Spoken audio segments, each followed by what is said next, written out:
আমি আজকের আলোচনা শুরু করব কুরআনে বর্ণিত অত্যন্ত গুরুত্বপূর্ণ একটি ঘটনার ছোট একটা অংশ দিয়ে, যা আমাদেরকে আল্লাহকে স্মরণ করার একটা উপায় সম্পর্কে বুঝতে সাহায্য করবে। যদি সময় থাকে, আমার ইচ্ছা আছে আল্লাহকে স্মরণ করার দুইটা উপায় আলোচনা করার, যে উপায়গুলো আমাদের সবার পরিচিত। আল্লাহ আজ্জা জাল্লাহ যখন মানুষ সৃষ্টি করার এবং তাকে পৃথিবীতে পাঠানোর সিদ্ধান্ত নিলেন, আল্লাহ আজ্জা জাল্লাহ প্রথমে ফেরেশতাদেরকে বিষয়টা জানালেন, ইন্নী জাইলুন ফিল আরদি খলিফা, আমি পৃথিবীতে একজন প্রতিনিধি পাঠাতে চাচ্ছি, যার পরে প্রজন্মের পর প্রজন্ম আসতে থাকবে। অর্থাৎ তারপর তার সন্তানরা আসবে, তারপর তার সন্তানরা আসবে, এভাবে চলতে থাকবে। এর আরেকটা অর্থ হলো, আমি এমন একজনকে পৃথিবীতে প্রেরণ করতে যাচ্ছি যে নিজেই নিজের সিদ্ধান্ত নেবে। অর্থাৎ আমরা কখন বসবো, কখন দাঁড়াবো, তা আল্লাহ ঠিক করে দিবেন না। আমরা কখন চোখ খুলবো বা বন্ধ করব, তাও আল্লাহ ঠিক করে দিবেন না। আমাদের নিজেদেরকেই সেই সিদ্ধান্ত নিতে হবে। তিনি আমাদের দিক নির্দেশনা দিবেন কিভাবে চলতে হবে, কিন্তু মানুষ এই দিক নির্দেশনা মান্য বা অমান্য করার ক্ষেত্রে স্বাধীন। ফামান শাআ ফালিউমিন ওয়া মান শাআ ফালিয়াকফুর। অতএব যার ইচ্ছা বিশ্বাস স্থাপন করুক এবং যার ইচ্ছা অমান্য করুক। এখন পর্যন্ত ফেরেশতারা জানেন যে আল্লাহ তাদের নিজেদেরকে স্বাধীন ইচ্ছা শক্তি দিয়ে সৃষ্টি করেননি। আল্লাহ আজ্জা ওয়া জাল্লা বলছেন, লা ইয়াসুনাল্লাহা মা আমারাহুম ওয়া ইয়াফআলুনা মা ইউমারুন। তারা আল্লাহ তাআলা যা আদেশ করেন তা অমান্য করেন না। আল্লাহ যা তাদের করতে আদেশ করেন ফেরেশতারা তাই করে। এখন আল্লাহ ফেরেশতাদের বলছেন, আমি নতুন এমন একজনকে সৃষ্টি করতে যাচ্ছি এবং যাকে আমি পৃথিবীতে পাঠাবো তার স্বাধীন ইচ্ছা শক্তি থাকবে, আর তারা প্রজন্মের পর প্রজন্ম ধরে পৃথিবীতে বসবাস করবে। ফেরেশতারা খুবই অবাক হলো। প্রসঙ্গত, ইহুদি এবং খ্রিস্টানদের কাছেও আদম এবং হাওয়ার ঘটনার একটা বর্ণনা আছে। তাদের বাইবেলে এই ঘটনার একটা বর্ণনা পাওয়া যায়, কিন্তু ঘটনার এই অংশটা যা কোরআনে বর্ণিত আছে সেটা বাইবেলে পাওয়া যায় না। কোরআন ছাড়া আর কোথাও এটি পাওয়া যায় না। তো আল্লাহ আজ্জা জাল্লাহ তাদের বলেন, আমি পৃথিবীতে মানুষ প্রেরণ করতে যাচ্ছি। তখন তারা বলল, আতাজালু ফিহা মাইয়ুফসিদু ফিহা ওয়া ইয়াসফিকুদ দিমা। আপনি কি সেখানে এমন কাউকে সৃষ্টি করবেন যে তাতে ফাসাদ করবে এবং রক্ত প্রবাহিত করবে? তারা সেখানে দুর্নীতি করবে, অপরাধ করবে, ফাসাদ তৈরি করবে। ফাসাদ মানে হলো সব ধরনের অপকর্ম, দুর্নীতি, চুরি বাটপারি, অনিষ্ঠ, বিশৃঙ্খলা।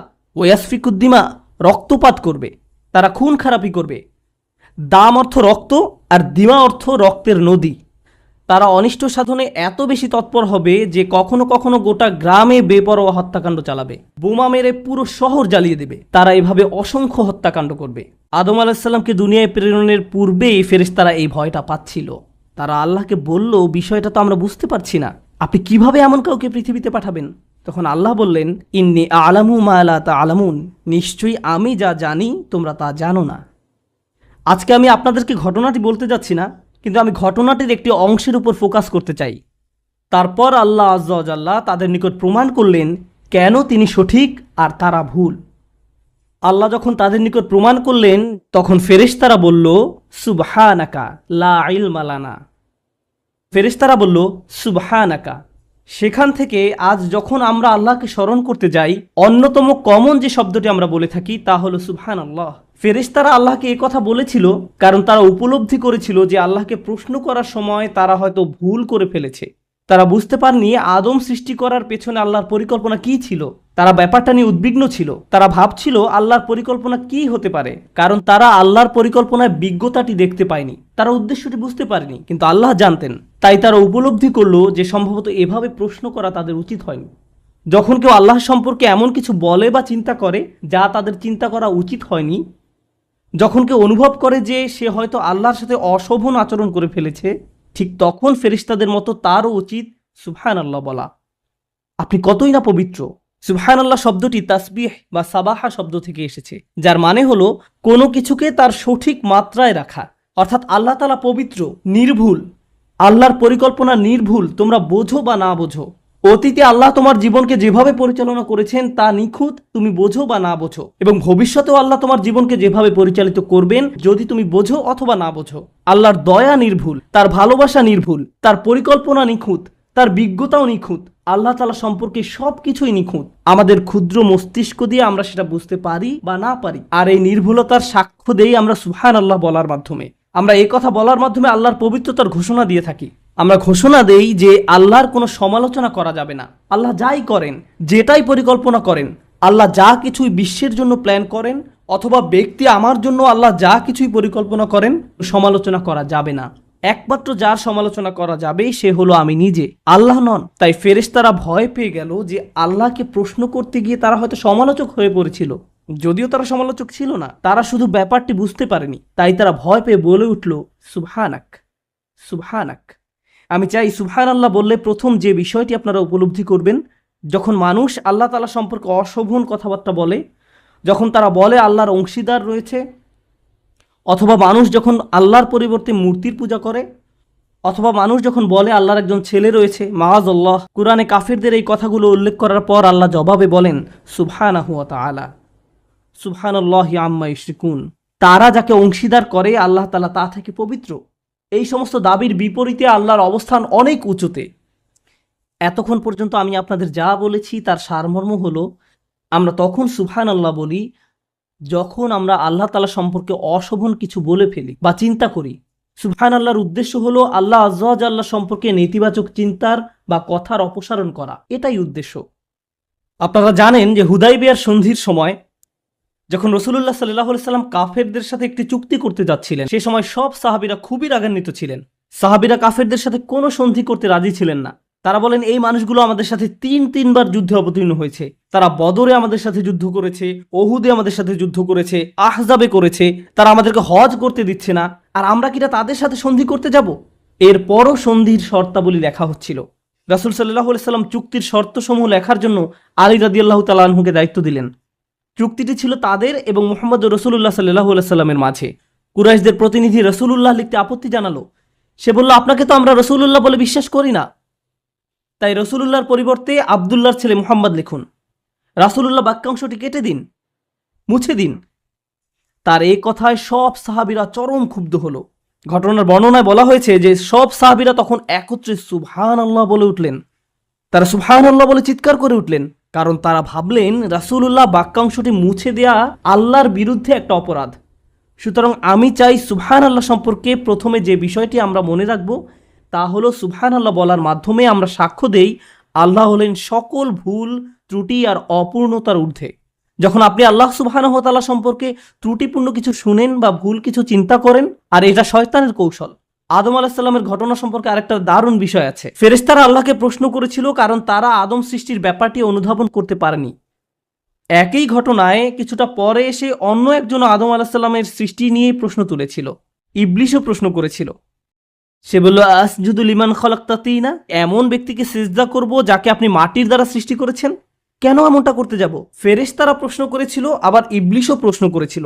আল্লাহ আমাদের শিক্ষা দিচ্ছেন যে কখনো কখনো মাথায় প্রশ্ন আসতে পারে। ফেরেশতার মতো ভালো হলেও প্রশ্ন আসতে পারে, আবার ইবলিসের মতো খারাপ হলেও প্রশ্ন আসতে পারে। প্রশ্ন আসাটা সমস্যাপূর্ণ নয়। প্রশ্ন আসার পর আপনি কি করেন তার উপর ভিত্তি করে সমস্যা তৈরি হতে পারে। খারাপ চিন্তা আসার পর আপনি কি করেন সেটাই দেখার বিষয়। খারাপ চিন্তা আসার সাথে সাথে ফেরেশতাদের মতো সুবহানাল্লাহ বলুন এবং চিন্তাটাকে মেরে ফেলুন। আর যদি এমনটা না করেন তাহলে আপনি ফেরেশতাদের পথ অনুসরণ করছেন না, আপনি শয়তানের পথ অনুসরণ করছেন। এ দুটার মাঝে পার্থক্য এটাই। যদি চাকরি হারিয়ে ফেলেন তখন আপনার মনে এই ভাবনাটা এসে পড়তে পারে যে আল্লাহ আমার সাথে কেন এমনটা করলেন? আল্লাহর প্ল্যান কি? যে 2 বছর যাবত আমি চাকরি খুঁজছি, কোনো চাকরি পাচ্ছি না, বা আল্লাহ কেন আমার পরিবারের অমুক সদস্যকে ক্যান্সার দিলেন, অমুক অমুক ঘটনা কেন ঘটলো, কেন ওই বাচ্চাটাকে মরতে হলো, আমাদেরকে কেন দেশ ছাড়তে হলো? মানুষ তাদের জীবনের বিভিন্ন ঘটনাকে প্রশ্ন করে। মাঝে মাঝে মানুষ প্রশ্ন করে, পৃথিবীতে কেন এত যুদ্ধ বিগ্রহ? আল্লাহ কেন এসব ঘটতে দিচ্ছেন? কেন এখানে কেন ফিতনা হচ্ছে, ওখানে কেন এই ফিতনা হচ্ছে? আল্লাহ কেন এসব বন্ধ করছেন না? বেশ কয়েক বছর আগে নিউ ইয়র্কে থাকাকালীন সময়ে আমার এক বন্ধু ছিল। সে কিছুটা অদ্ভুত প্রকৃতির ছিল। আমি তাকে বেশ পছন্দ করতাম। প্রায় 20 বছর আগে রমজানের এক সময় একদিন সে আমাকে বলল, আমার মাথায় একটা দারুণ বুদ্ধি এসেছে। সে বলল, চলো আমরা আল্লাহর কাছে দোয়া করি তিনি যেন সব জিনদের দিয়ে একটা সেনাবাহিনী তৈরি করেন। তারপরে এই জিনদের বাহিনী ইসলামের সব শত্রুদের মেরে ফেলতে পারবে। এতে আমাদের সব সমস্যার সমাধান হয়ে যাবে। এরপর প্রায় 3 বছর ধরে সেই দোয়া করতে থাকলো, কিন্তু কিছুই ঘটলো না। ব্যাপারটা হলো, কখনো কখনো আমরা আল্লাহর পরিকল্পনা বুঝতে পারবো না। আমাদের কাছে আমাদের পরিকল্পনাটাকে নিখুঁত মনে হয়, আমাদের ন্যায় বিচারের ধারণাটাকে নিখুঁত মনে হয়। কেউ হয়তো আপনার সাথে অন্যায় করছে, মিথ্যা বলছে বা প্রতারণা করছে, আপনাকে অপমান করেছে, আপনার নামে কুৎসা রটিয়েছে, কিন্তু আপনি দেখতে পাচ্ছেন সে খুব মনের সুখে চিকেন বিরিয়ানি খাচ্ছে। এখন আপনি তার দিকে তাকিয়ে আছেন আর বলছেন, এটা তো ন্যায্য নয়, সে এত সব অন্যায় করার পর তার তো কিছুই হয়নি, আল্লাহর ন্যায় বিচার কোথায়? আপনি যখন এভাবে প্রশ্ন করতে থাকেন যে তাদের তো শাস্তি ভোগ করা উচিত ছিল, তার গলায় কেন বিরিয়ানি আটকে যাচ্ছে না, আপনি যখন এইরূপ প্রশ্ন করতে থাকেন, ঠিক সে সময় আপনার নিজেকে কোন কথাটি মনে করিয়ে দেওয়া উচিত? সুবহানাল্লাহ। কারণ আল্লাহর ন্যায় বিচার সব সময় আপনার ন্যায় বিচারের চেয়ে উত্তম। আল্লাহর পরিকল্পনা সব সময় আপনার পরিকল্পনার চেয়ে শ্রেষ্ঠ। আল্লাহ সব সময় এমন সব বিষয় জানেন যা আপনি জানেন না। আপনি হয়তো মনে মনে ভাবতে পারেন, কিভাবে এরা এত ছাড় পেয়ে গেল? ভাবছেন আল্লাহ হয়তো কোনোভাবে তাদের ছেড়ে দিয়েছেন, কিন্তু এভাবে চিন্তা করার অর্থ হলো আপনার মাথায় কোনো এক জায়গায় এই চিন্তাটা ঘুরপাক খাচ্ছে যে আল্লাহ ন্যায় বিচার করেননি। আর যদি মনে করেন আল্লাহ ন্যায় বিচার করেননি, আর সেজন্য এই চিন্তা থেকে একটু পেছনে সরে এসে আপনাকে বলতে হবে, সুবহানাল্লাহ, হে আল্লাহ, আপনি নিখুঁত, ত্রুটিহীন, আপনি পবিত্র। বুঝা গেল? এটাই সুবহানাল্লাহ এর প্রকৃত অর্থ। আর আসলে আল্লাহ আমাদেরকে শিখিয়েছেন, রাসূলুল্লাহ সাল্লাল্লাহু আলাইহি সাল্লাম আমাদের শিখিয়েছেন, এবং এমনকি কোরআনেও বলা হয়েছে, ওয়াসাব্বিহ বিহামদি রাব্বিক। আর আমরা বলে থাকি সুবহানাল্লাহ, আলহামদুলিল্লাহ, ঠিক কিনা? তো প্রথমে সুবহানাল্লাহ এবং পরে আলহামদুলিল্লাহ। কেন? কারণ আল্লাহ সম্পর্কে খারাপ চিন্তা থেকে মুক্ত না হলে সত্যিকার অর্থে আল্লাহকে ধন্যবাদ দিতে পারবেন না এবং আল্লাহর প্রশংসাও করতে পারবেন না। আপনি হয়তো মুখে বলবেন আলহামদুলিল্লাহ, অন্তরে এটা অনুভব করবেন না। এমন মানুষের সাথে কখনো দেখা হয়েছে যারা তাদের জীবন নিয়ে সুখী নয়? সবকিছু কেমন যাচ্ছে? আলহামদুলিল্লাহ। সে মুখে বলছে আলহামদুলিল্লাহ, কিন্তু আল্লাহ তার জীবন যেভাবে পরিচালিত করছেন তাতে সে সুখী নয়। সে এই ব্যবস্থাপনার বিরুদ্ধে আপত্তি তুলছে। কোন জিনিসটা অনুপস্থিত? সুবহানাল্লাহ অনুপস্থিত। আর সে কারণেই তার আলহামদুলিল্লাহ দুর্বল। সুবহানাল্লাহ না থাকলে আলহামদুলিল্লাহ পূর্ণাঙ্গ হবে না। আর তাই রাসূলুল্লাহ সাল্লাল্লাহু আলাইহি সাল্লাম কত নিখুঁতভাবে বলছেন আমাদেরকে, সুবহানাল্লাহি নিসফাল মিজান ওয়ালহামদুলিল্লাহি তামলাউল মিজান। সুবহানাল্লাহ হলো পাল্লার অর্ধেক, আর আলহামদুলিল্লাহ সে পাল্লাকে পরিপূর্ণ করে দেয়। মন থেকে সুবহানাল্লাহ তাসবিহ করতে না পারলে আল্লাহর প্রশংসা করার পর্যায়ে পৌঁছতে পারবেন না। সর্বশেষ সুবহানাল্লাহ সম্পর্কে যে ব্যাপারটি শেয়ার করতে চাই, আজকে শুধু সুবহানাল্লাহ নিয়েই কথা বলবো।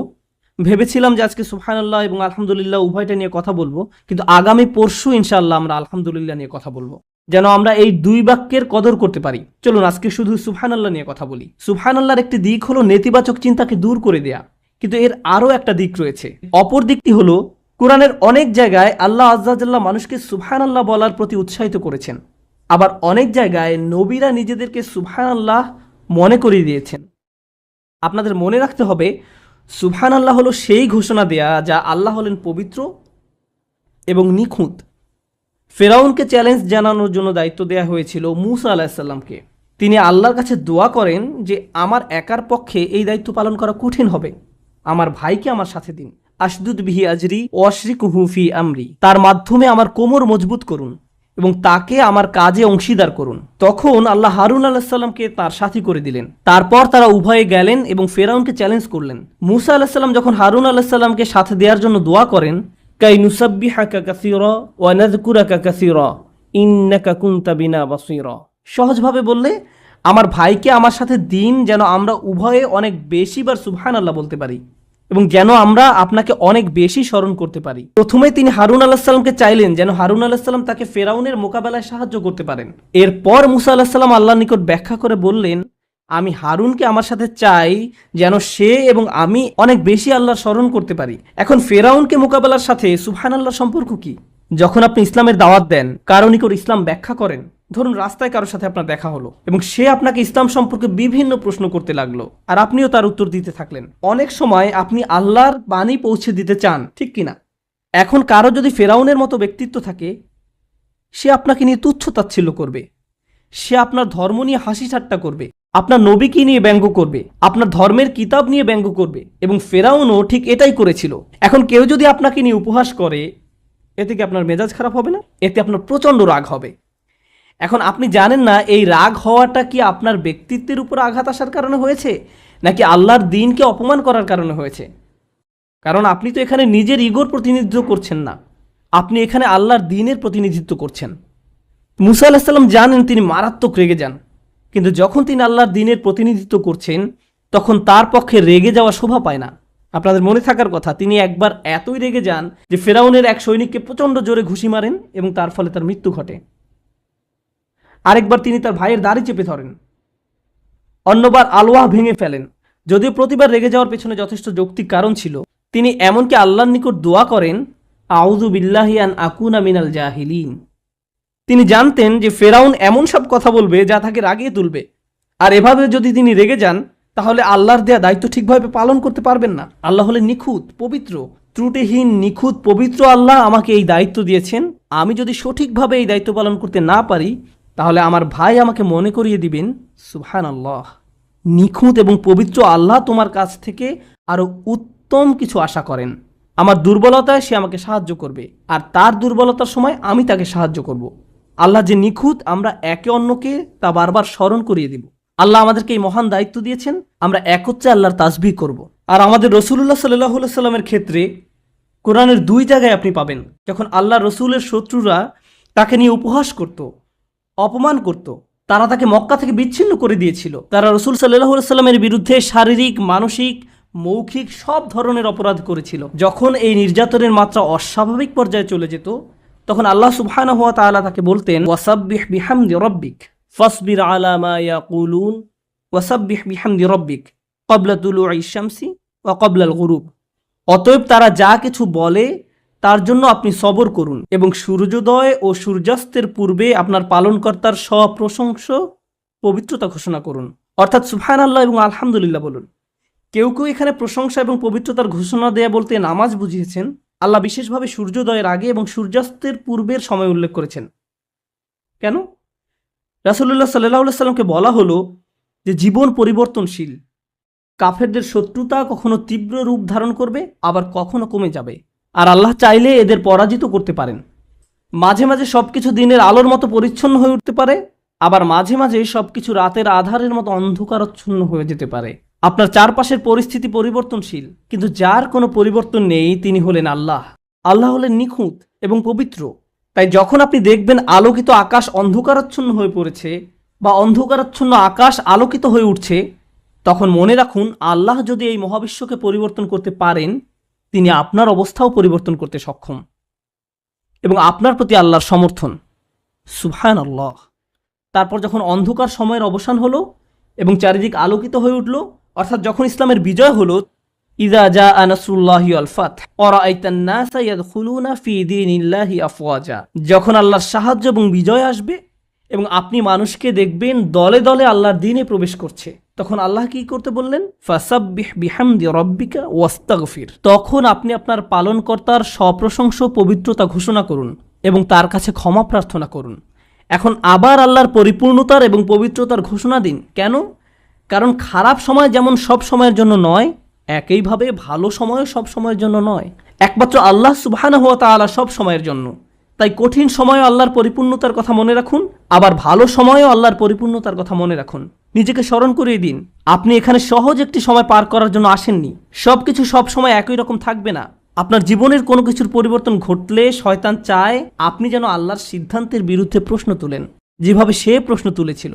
শয়তান আল্লাহ সুবহানাহু ওয়া তাআলাকে দোষ দিয়েছিল, ফাবিমা আগওয়াইতানি, আপনি আমাকে পথ ভ্রষ্ট করেছেন, আপনি কেন আমাকে পথ ভ্রষ্ট করলেন, আপনি কেন আমাকে বিপথগামী করলেন, হে আল্লাহ এটা আপনার পরিকল্পনা ছিল। শয়তান এভাবে চিন্তা করেছিল, আর সে চায় আপনি আমিও যেন ঠিক একই রোগে আক্রান্ত হই। আর আল্লাহ আযজা ওয়া জাল্লা ফেরেশতাদের শিখিয়েছেন এই রোগের সমাধান হলো সুবহানাল্লাহ, আর তাদের মাধ্যমেই তিনি আমাদের শিখিয়েছেন যেন আমরা সুবহানাল্লাহ ঘোষণা দিয়া মানুষদের অন্তর্ভুক্ত হতে পারি। আমি দোয়া করি আল্লাহ যেন আমাদেরকে তার তাসবিহ করা মানুষদের অন্তর্ভুক্ত করেন, আর তার তাসবিহ করার মাধ্যমে আমরা যেন আমাদের রব, আমাদের মালিক আল্লাহ সুবহানাহু ওয়া তাআলা সম্পর্কে অসমীচীন কোনো চিন্তা না করি, কোনো অনুভূতি বা শব্দ মনে আনা থেকেও দূরে থাকতে পারি। সুবহানাল্লাহিল আযীম।